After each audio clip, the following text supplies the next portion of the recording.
नमस्कार प्रिय दर्शकों। आज मैं आप सबके लिए बहुत ही ज्ञानवर्धक कहानी लेके आई हूँ। यह बहुत ही प्राचीन समय की बात है।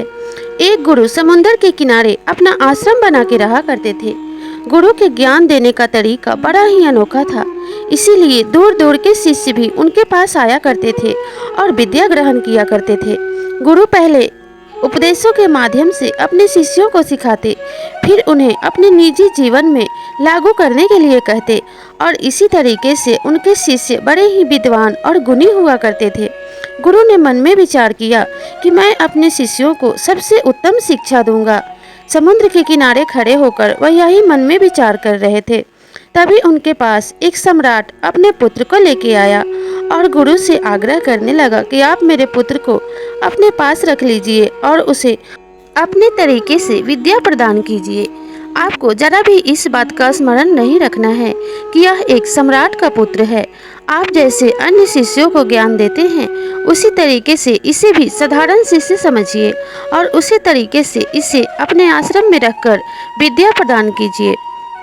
गुरु ने सम्राट से कहा कि सम्राट, आपने बहुत ही उत्तम बात कही है कि अगर आपका पुत्र अपने आप को अन्य शिष्यों से श्रेष्ठ समझेगा तो वह विद्या प्राप्त नहीं कर पाएगा और न ही ज्ञान को ग्रहण कर पाएगा।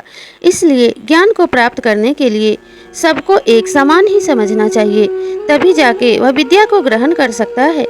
आज से आपके पुत्र की जिम्मेवारी मेरे ऊपर है, आप निश्चिंत होकर जाइए। सम्राट ने गुरु को प्रणाम किया और वहां से जाने लगा। सभी शिष्य सम्राट को जाते हुए देख रहे थे। सम्राट अपने पुत्र को रथ पे बिठाकर लाया था, इसीलिए सभी शिष्य समझ गए थे कि वह सम्राट का बेटा है। गुरु सम्राट के पुत्र को लेकर आश्रम की तरफ चले गए और थोड़ी देर बाद गुरु सम्राट के पुत्र को लेकर समुद्र के किनारे टहलने चले गए। जब गुरु सम्राट के पुत्र को लेकर समुद्र के किनारे टहल रहे थे तो अचानक से सम्राट का पुत्र फूट फूट कर रोने लगा। तब गुरु ने कहा कि जितना मन है उतना रो लो, मैं तुम्हें चुप नहीं कराऊंगा, क्योंकि आज मैं तुम्हारे आंसू पोंछ भी दूं तो कल फिर से तुम अपने आप को अकेला समझोगे और फिर से रोओगे। इसलिए मैं तुम्हें कमज़ोर नहीं बनाना चाहता। जब तुम अपने आप चुप हो जाओगे और खुद से प्यार करने लगोगे, तभी तुम्हें यहाँ विद्या ग्रहण करने में आसानी होगी, क्योंकि जो इंसान अकेले रहना सीख लेता है वही खुद से प्यार कर पाता है और उसे अभूतपूर्व शांति मिलती है। इंसान को समझना चाहिए कि उसका स्वयं से बड़ा कोई मित्र नहीं है, क्योंकि इस दुनिया में कोई किसी का नहीं होता। और इतना कहकर गुरु उस शिष्य से दूर खड़े हो गए। शिष्य डूबते हुए सूरज को निहार रहा था। बड़ा ही सुंदर दृश्य था। थोड़ी देर बाद गुरु अपने शिष्य को लेकर आश्रम में लौट आए। आश्रम में आने के बाद शिष्य को थोड़ी सांत्वना मिली, क्योंकि गुरु के आंखों में बहुत ही अभूतपूर्व शांति थी। रात्रि में भोजन का समय हो गया और सभी शिष्य भोजन करने के लिए जाने लगे। सम्राट का पुत्र भी भोजन करने गया तो आश्रम के सभी शिष्यों ने उसे घेर लिया, क्योंकि सभी शिष्य उससे मित्रता करना चाहते थे। सभी को पता था कि वह सम्राट का पुत्र है और अगर वे उससे मित्रता करेंगे तो भविष्य में उन्हें बहुत फायदा होने वाला है। यही सोचकर सभी शिष्य उसके आसपास घूमने लगे और उससे मित्रता करने की कोशिश करने लगे। 2-4 शिष्य ही ऐसे थे जो अकेले रहने का महत्व समझते थे, इसीलिए वे अपने भोजन पर ध्यान दे रहे थे, न कि सम्राट के पुत्र पर।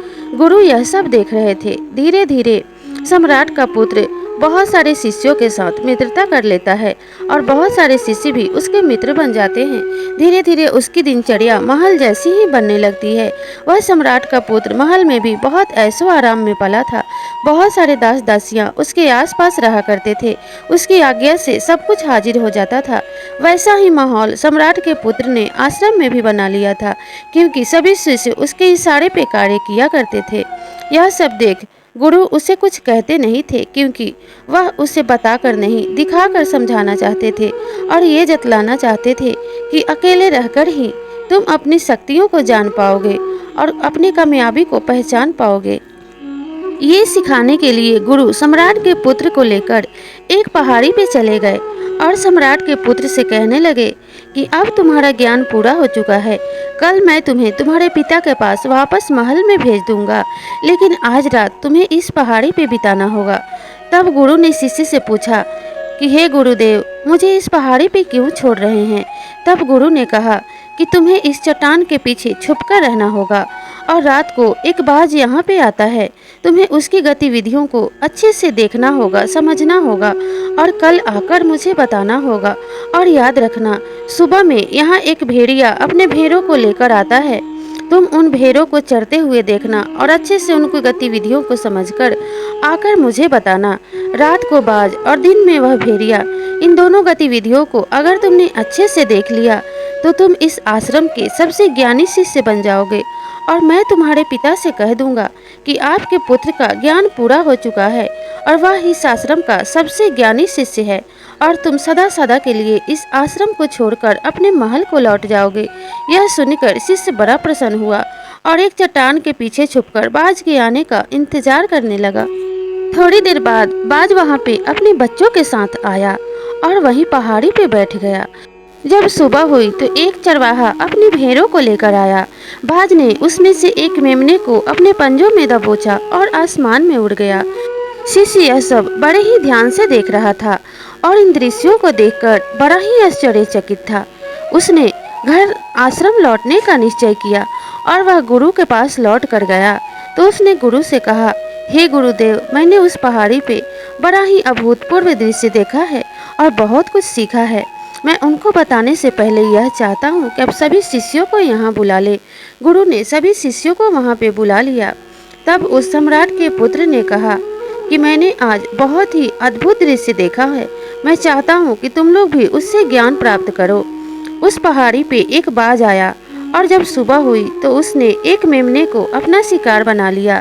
हम तरह तरह के लक्ष्यों में अपनी ऊर्जा को बर्बाद करते रहते हैं, लेकिन बाज ने ऐसा नहीं किया। उसने एक ही मेमने को अपना शिकार बनाया और उसी को लेकर उड़ गया। उसने हर एक भेड़ पे अपनी दृष्टि नहीं डाली और उन्हें शिकार बनाने का प्रयास नहीं किया। तो बाज के इस गुण से हमें यह शिक्षा मिलती है कि हमें भी तरह तरह के लक्ष्यों पे अपनी ऊर्जा बर्बाद न करके एक ही लक्ष्य पे अपनी पूरी ऊर्जा लगा देना चाहिए। इससे हमें सफलता जल्दी प्राप्त होगी। दूसरा गुण जो मैंने बाज से सीखा कि बाज कभी भी घबराकर अपने लक्ष्य को नहीं बदलता है। जिस लक्ष्य पे अपना वो ध्यान केंद्रित कर ले उसको हासिल करके ही दम लेता है। और तब सम्राट के पुत्र ने कहा, तीसरी बात जो हमें बाज से सीखनी चाहिए वो यह है कि बाज कभी भी अन्य पक्षियों के साथ नहीं उड़ता। वह हमेशा या तो बाज के साथ उड़ता है या फिर अकेला उड़ता है। इस बात से हमें यह सीखना चाहिए कि हमें कभी भी छोटी सोच वाले मनुष्यों के साथ नहीं रहना चाहिए। या तो अपने के बराबर जो सोच रखता हो उसके साथ रहो या फिर अकेले रहो, क्योंकि अकेले रहकर ही तुम अपनी शक्तियों को जान पाओगे और अपनी कमजोरियों को पहचान पाओगे। अपनी शक्तियों को पहचानोगे तो तुम उसका सदुपयोग कर पाओगे और अपनी कमजोरियों को जानकर तुम उसे सुधार पाओगे और इस तरह से तुम एक अच्छे इंसान और एक सफल इंसान बन सकते हो। बाज से जो तीसरा गुण हमें सीखना चाहिए वो यह है कि कभी भी घबराकर अपने लक्ष्य को नहीं त्यागना चाहिए।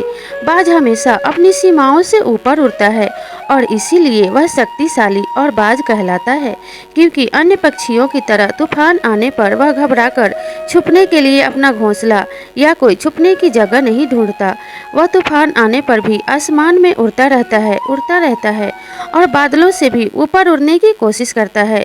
धूल से उसके पंख भारी हो जाते हैं, धूल और मिट्टी से उसे दिखाई नहीं देता। पानी उसके पंखों को गीला कर देती है, लेकिन फिर भी वो आसमान में बादलों से ऊपर जाकर उड़ने का प्रयास करता है और इसमें वो सफल भी होता है। और उसी तरीके से तब तक उड़ता रहता है जब तक कि मौसम साफ न हो जाए और मौसम के ठीक होने के पश्चात ही वह नीचे आता है। चौथी बात जो हमें बाज से सीखनी चाहिए वो यह है कि बाज कभी भी अपने घोंसले से कोमल तिलके नहीं रहने देता। वह सभी कोमल घासों को अपने घोंसले से निकाल देता है ताकि उसे आराम की आदत न लग जाए और उसके बच्चे आलसी न बने। उस बाज की तरह हमें भी अपने आलस्य और इन आराम की वस्तुओं से बाहर निकलना चाहिए और अपने लक्ष्य को प्राप्त करने की कोशिश करनी चाहिए, क्योंकि जितना ही आराम और भोग विलास की हम कामना करते हैं उतने ही हम आलसी होते जाते हैं और इन सब से बाहर निकलने पे ही हम कामयाबी को प्राप्त कर सकते हैं। इंसान को हर वक्त मेहनत करने की कोशिश करनी चाहिए और खुद के परिश्रम से पसीना बहाते हुए अपने लक्ष्य को हासिल करने की कोशिश करनी चाहिए। क्योंकि भीड़ हमें हौसला तो देती है लेकिन साहस छीन लेती है। कामयाबी पाने के लिए हमें अकेले ही आगे बढ़ना होगा। एक एक कदम बढ़ाते हुए हम अपने लक्ष्य के निकट पहुंच सकते हैं।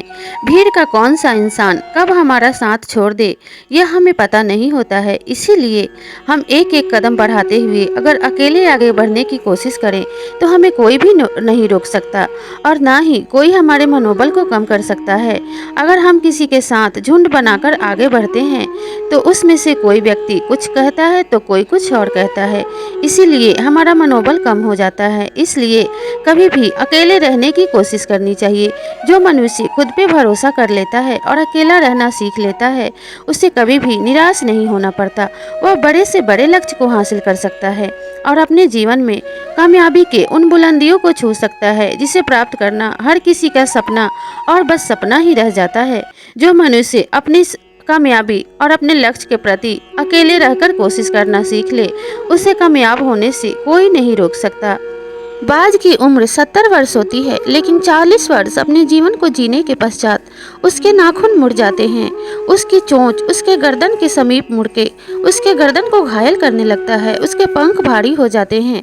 इस अवस्था में बाज के पास यही विकल्प बचता है कि या तो वह भूखा प्यासा मर जाए या किसी जानवर का शिकार बन जाए, क्योंकि ना तो वह शिकार कर पाता है और ना ही उड़ पाता है। लेकिन बाज हमेशा बाज ही होता है। वह हमेशा दूसरे विकल्प का चयन करता है। वह पहाड़ियों के बीच जाता है और पत्थर पे पटक पटक के अपने नख और अपने चोंच और पंजों को तोड़ देता है और 6 महीने तक नए पंख और नए नाखून आने का इंतजार करता है। और नए नाखून और पंख मिल जाने के बाद वह फिर से अपनी जिंदगी को शुरू करता है। जबकि दूसरे जानवर अपने हार को आसानी से स्वीकार कर मौत को भी स्वीकार कर लेते हैं, लेकिन बाज कभी भी ऐसा नहीं करता। विपरीत परिस्थिति में भी वह जीतने का हौसला और हिम्मत रखता है। तो बाज से हमें यह भी अवश्य सीखना चाहिए कि भेड़ हमेशा झुंड में रहते हैं, लेकिन जैसे ही कोई किसी एक भेड़ पे हमला होता है या कोई उसे अपना शिकार बनाता है तो आगे बढ़कर कोई भी भेड़ उसकी सहायता के लिए नहीं आता, बल्कि वह झुंड तितर बितर हो जाता है। इसीलिए हमें भीड़ में रहते हुए भी किसी पे भी भरोसा नहीं करना चाहिए। स्वयं पे भरोसा करके ही हमें आगे बढ़ना चाहिए। और जब भीड़ किसी की सहायता नहीं कर सकता तो भीड़ में रहने का क्या लाभ। हमें अकेले ही आगे बढ़ने के लिए हौसला रखना चाहिए और अकेले आगे बढ़ते रहने की कोशिश करनी चाहिए।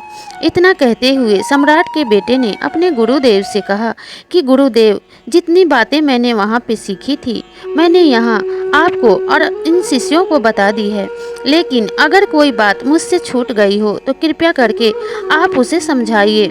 तब गुरु ने कहा कि इस बच्चे ने जितनी भी बातें बताई हैं वह सारी सही हैं, लेकिन यह असली में सार्थक तभी होगा जब इन बातों को तुम सब अपने जीवन में लागू करोगे और इन बातों से अमल करते हुए अपने आप को सफल बनाओगे।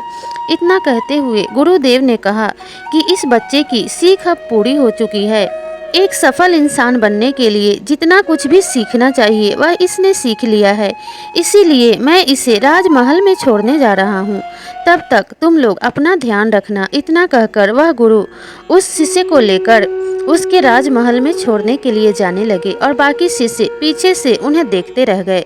तो प्रिय दर्शकों, आपको भी इन बातों को अपने बच्चों को जरूर सिखाना चाहिए और इन बातों को अपने जीवन में भी जरूर अमल करना चाहिए। अगर आप इन बातों को अमल करते हैं तो सफलता आपके कदम चूमेगी। तो आपको यह कहानी कैसी लगी हमें कमेंट करके ज़रूर बताइएगा। और अगर आप इस चैनल पर नए हों तो चैनल को ज़रूर सब्सक्राइब कीजिएगा और इसी तरह की ज्ञानवर्धक कहानियों के लिए बेल आइकन को भी जरूर प्रेस कर लीजिएगा, ताकि ऐसी ही ज्ञानवर्धक कहानियाँ आपको सबसे पहले प्राप्त होती रहे। तो मिलते हैं अगली कहानी में, तब तक के लिए नमस्कार।